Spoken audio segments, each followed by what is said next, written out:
Welcome to ColorCloud story. How I began escaping the cage of my past. In the last episode, I talked about how I slowly began discovering the hidden truths of my life. Today, I want to continue the story and talk about what happened next. During the same period, another truth slowly appeared in front of me, and that was the truth about my marriage. I began to realize that my husband had deceived me. What I once believed was reconciliation in marriage was actually something carefully planned by him. Some evidence had always been there, but because of my trauma and the way my mind protected itself, I avoided facing it. Now, when those factors appeared again in front of me, everything suddenly became very clear.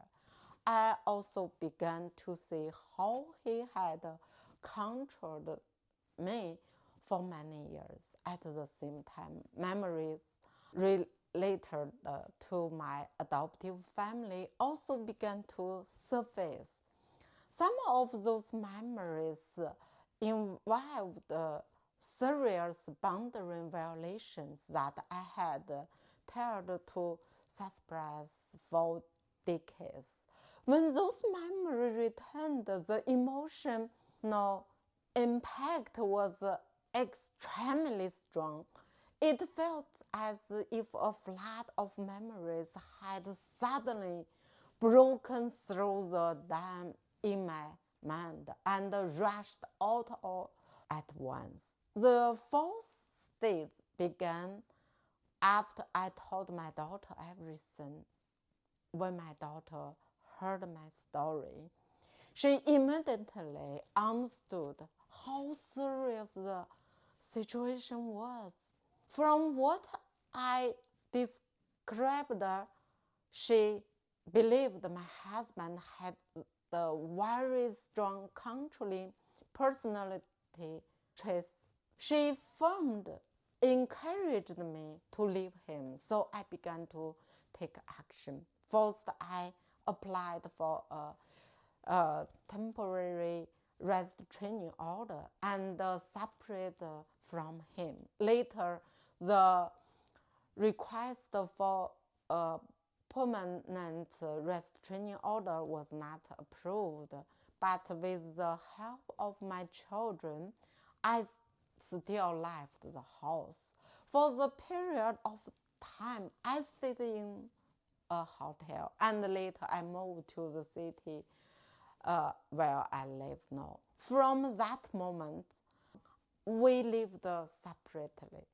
That step was extremely important for my safety and for my life.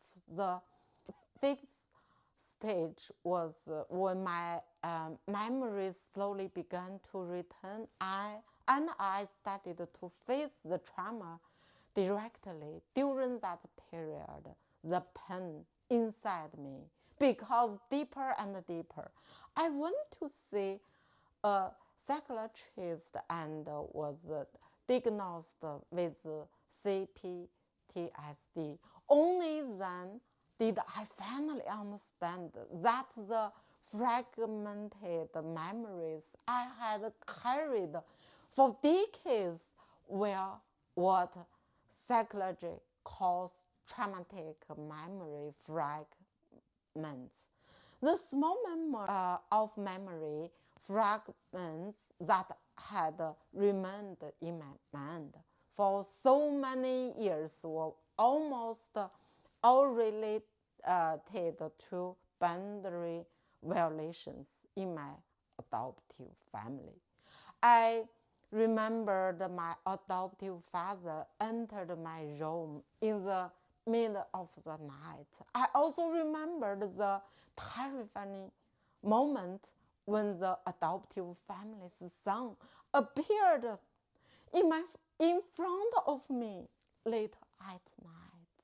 The expression in something I still cannot forget today. Those memories had never disappeared. They had simply been buried deep inside my nervous system. With the encouragement of my daughter and my children, I finally decided to speak the truth publicly. I began exposing the long-term exploitation and boundary violations that happened in my adoptive family.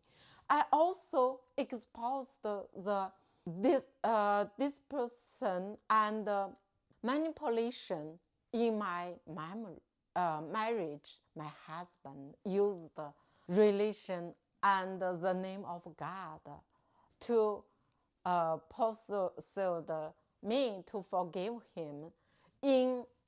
Really, he was a child man. Even though he had nothing at that time, I still forgive him and married to him.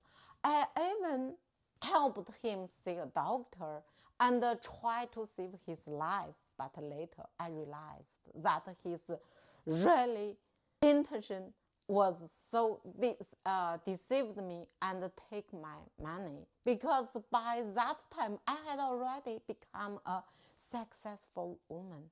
Once I began exposing the truth, I immediately faced the strong relation from both my husband and my adoptive family.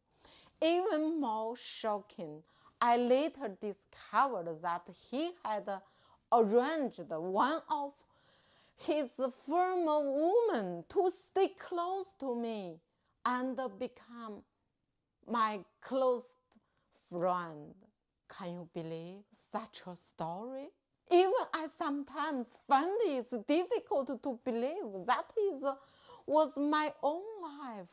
In the next episode, I will tell how, when I tried to break out of the cage that had trapped me for 56 years, they used many dirty methods to stop me from speaking the truth.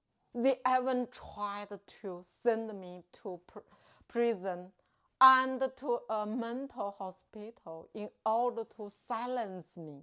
And I will tell you how I finally broke free from that cage and walked toward my ColorCloud. Thank you for watching. See you next time.